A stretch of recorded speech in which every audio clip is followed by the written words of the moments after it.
சர்க்கம் 18 காட்டிற்குப் போ. சிறந்ததான ஓர் ஆசனத்தில் சுண்டி போன முகத்துடன் வீற்றிருப்பவரும் மனவேதனைப்பட்டு கொண்டிருப்பவரும் கைகேயியுடன் இருப்பவருமான தந்தையை பார்த்தார் ராமன். அவர் மிக பணிவுடன் தந்தையின் பாதங்களை விழுந்து நமஸ்கரித்து பின்னர் மனத்தை தளர விடாமல் கைகேயின் சரணங்களில் முடித்தாழ்த்தி வணங்கினார். இறங்கத்தக்க நிலையில் இருந்த மன்னர் கண்ணீர் நிறைந்த கண்களுடன் ராமா என்று மட்டும் அழைத்துவிட்டு அவரை பார்க்கவும் பேசவும் முடியாதவரானார். தசரதருடைய அங்கங்களில் மகிழ்ச்சி தென்படவில்லை. துயரமும் தாபமும் வாட்டி கொண்டிருந்தன. பெருமூச்சு விட்டு கொண்டிருந்தார். அலை புண்ட நொந்த மனத்தை உடையவராக இருந்தார். அலைகளின் வரிசைகளால் எப்போதுமே கலக்கம் அடையாத பெருங்கடல் அடங்கி கிடப்பது போல இருந்தாள்.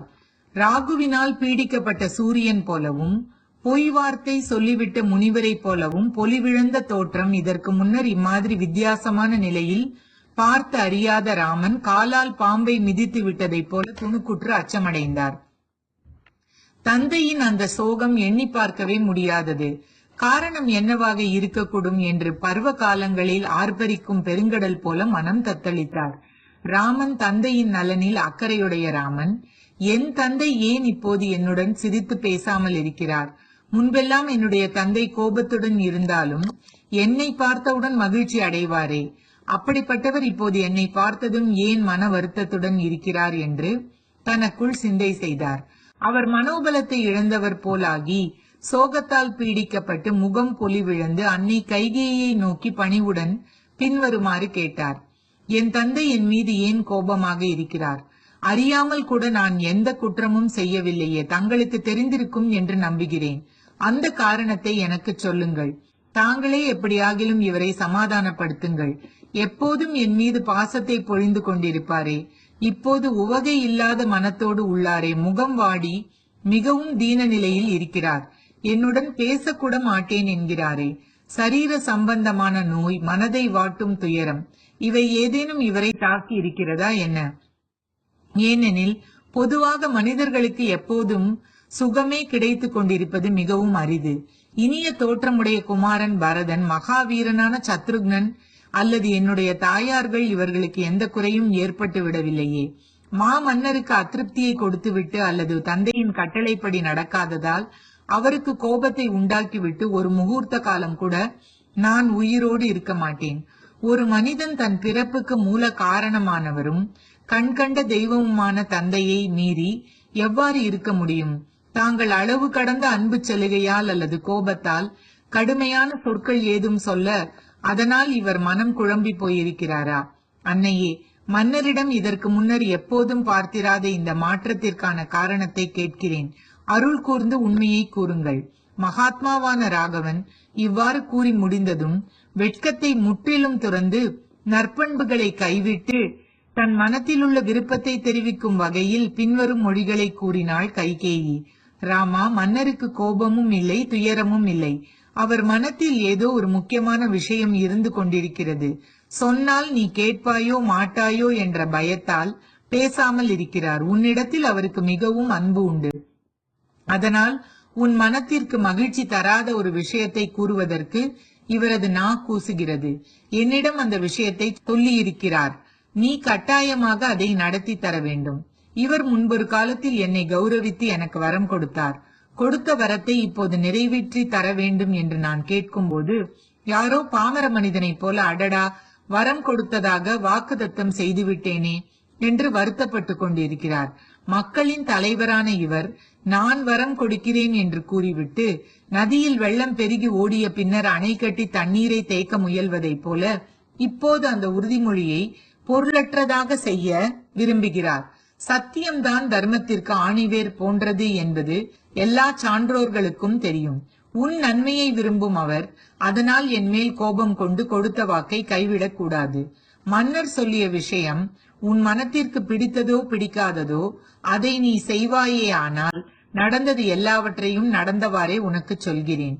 அரசரால் கொடுக்கப்பட்ட வாக்கு உன்னிடம் கூறப்பட்ட பின் பொருளற்றதாக போய்விடக் கூடாது. நீ அவருடைய ஆணையை நிறைவேற்றுவதாக இருந்தால் விளக்கமாக சொல்கிறேன். இவர் உன்னிடம் நேரடியாக சொல்ல மாட்டார். கைகேயி சொன்ன அந்த வார்த்தையை கேட்ட ராமன் மனம் புழுங்கி அரசர் கேட்டுக்கொண்டிருக்கும் போதே அரசியிடம் இவ்வாறு கூறினார். ஆகா, என்ன கஷ்டம் தாயே! தாங்கள் என்னிடம் இந்த மாதிரியான சொற்களை சொல்லத்தகாது. மன்னர் உத்தரவிட்டால் நான் நெருப்பிலும் வீழ்வேன், கொடிய விஷத்தையும் குடிப்பேன், கடலில் மூழ்குவேன். என் நலன் விரும்புகிற இவர்தான் என்னுடைய குரு, தந்தை மன்னர். அவரால் ஆணையிடப்பட்டால் நான் எதைத்தான் செய்ய மாட்டேன். ஆகவே அரசியே, மன்னரின் விருப்பம் எதுவோ அதை தெரிவியுங்கள், அதை கட்டாயம் செய்வேன் என்று உறுதி கூறுகிறேன். ராமனாகிய நான் முதலில் ஒன்றை கூறிவிட்டு பின்னர் அதை மாற்றி பேசுபவன் அல்லன். நேர்மை தவறாதவரும் சத்தியத்தையே பேசுகிறவருமான ராமனை நோக்கி பண்பாடில்லாத கைகேயி மிகவும் கதிகலங்க செய்யும் சொற்களை கூறினாள். ராமா, முன்பு ஒரு காலத்தில் தேவாசுர யுத்தம் நடந்த போது யுத்த களத்தில் அம்பு தாக்குதலால் உடலில் காயங்கள் ஏற்பட்டு உன் தந்தை மிகவும் பரிதாப நிலையில் இருந்த போது என்னால் காப்பாற்றப்பட்டார். அப்போது மனமகிழ்ந்து வில்லின் மேல் ஆணையிட்டு எனக்கு 2 வரங்கள் கொடுத்தார். ராகவா, பரதனுக்கு பட்டாபிஷேகம் செய்விக்க வேண்டும், நீ இப்போதே தண்டகாரண்யம் போக வேண்டும் என்ற வரங்களை கொடுக்கும்படி இப்போது மன்னரை கேட்டேன். உன் தந்தை சத்திய பிரதிஜர், கொடுத்த வாக்கை காப்பாற்றுபவர் என்று நிலைநாட்ட விரும்பினால், நானும் சத்தியம் பேசுகிறவன்தான் என்று நிரூபிக்க விரும்பினால், புருஷோத்தமனே, இப்போது நான் சொல்ல போவதை கேள். தந்தையின் ஆணைக்கு கட்டுப்பட கடமைப்பட்டவன் நீ. 14 ஆண்டுகள் காட்டில் வசிக்க வேண்டும் என்று இவரால் வாக்குதத்தம் செய்யப்பட்டிருக்கிறது. உன் பட்டாபிஷேகத்திற்காக செய்யப்பட்டுள்ள ஏற்பாட்டின்படியே சேகரிக்கப்பட்டுள்ள பொருட்களை கொண்டு பரதனுக்கு அபிஷேகம் நடத்தப்பட வேண்டும். நீ இந்த பட்டாபிஷேகத்தை துறந்து தண்டகாரண்யம் சென்று சடைமுடி மர உரி தரித்துக் கொண்டு 7 அதாவது 14 ஆண்டுகள் வாசம் செய்து கொண்டிரு. பல வகையான நவரத்னங்கள் நிறைந்ததும் குதிரை ரதம் யானைகள் கூடியதுமான கோசல தலைநகரில் இருந்து கொண்டு பரதன் இப்பூமண்டலத்தை அரசாளட்டும். இவ்வளவுதான். பாசம் பெருகி ஓடும் மன்னருக்கு உன்னை பிரிந்திருக்க வேண்டுமே என்ற சோகத்தால் முகம் கலங்கி இருக்கிறது. நிமிர்ந்து உன்னை பார்க்கவும் முடியவில்லை. ரகுநந்தனா, மன்னரின் இந்த சபதத்தை நீ நிறைவேற்றி வைப்பாயாக. அதன் மூலம் பெருமைக்குரிய சத்தியத்தை கடைபிடித்து தர்ம சங்கடத்திலிருந்து மன்னரை விடுவிப்பாயாக. இவ்வாறாக கைகேயி மிக கொடூரமான சொற்களை கூறியதை கேட்டும் கூட ராமன் துயரம் அடையவில்லை. ஆனால் ராமனை பிரிந்திருக்க வேண்டுமே, அவன் காட்டில் வெகுவாக கஷ்டங்களை அனுபவிக்க வேண்டியிருக்குமே என்ற வருத்தத்தால் தாக்கப்பட்டு மகானுபாவரான மன்னர் முன்பை விட அதிகமான துக்கத்தை அடைந்தார். ஸ்ரீமத் வால்மீகி ராமாயணம் அயோத்தியா காண்டத்தில் 18வது சர்க்கம் முற்றிற்று.